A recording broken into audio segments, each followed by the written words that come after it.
উত্তর ২৪ পরগনার বসিরহাট মহকুমার বাদুড়িয়া পৌরসভার ২ নম্বর ওয়ার্ডের আধান মানিক এলাকার ঘটনা। বছর ৩০-এর রাজু সোনা পেশায় গাড়ি চালক। গতকাল বুধবার রাত্রিবেলা রাজু বাড়িতে ফিরলে মা বছর ৫৯-এর আলপনা সোনা তার সঙ্গে পারিবারিক অশান্তি বাঁধে।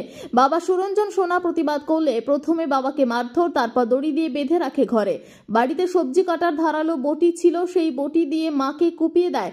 তাকে আশঙ্কাজনক অবস্থায় বাদুড়িয়া গ্রামীণ হাসপাতালে ভর্তি করলে মৃত বলে ঘোষণা করেন চিকিৎসকেরা। ঘটনায় বাবা সুরঞ্জন সোনা ছেলে সুরঞ্জনের বিরুদ্ধে বাদুড়িয়া থানায় লিখিতভাবে খুনের অভিযোগ দায়ের করেছেন। অভিযুক্ত ছেলে পলাতক, তার খোঁজে তল্লাশি চালাচ্ছে বাদুড়িয়া থানার পুলিশ। পরিবার সূত্রের খবর, গত ২ বছর আগে তার স্ত্রী খুনে অভিযোগে রাজু জেল খেটেছিল কয়েক মাস। তারপর জেল থেকে বেরোনোর পর এলাকারই একটি মেয়ের সঙ্গে প্রেম ভালোবাসা হয়, সেই নিয়ে পরিবারের ওপর বিয়ের জন্য চাপ দেয়, এমনকি মোটা অর্থও দাবি করে বাবা মায়ের কাছে। পরিবারের সঙ্গে তার একটি অশান্তি চলছিল।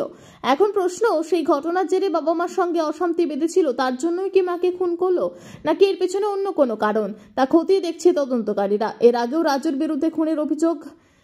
বাবার স্ত্রী খুনে স্বামী ছেলের দৃষ্টান্তমূলক শাস্তির দাবি জানিয়েছে। খুনের মোটিভ নিয়ে ধন্দে পড়েছে বাদুড়িয়া থানার পুলিশ। মৃতদেহ ময়না তদন্তের জন্য বসিরহাট স্বাস্থ্য জেলার পুলিশ মর্গে পাঠানো হয়েছে।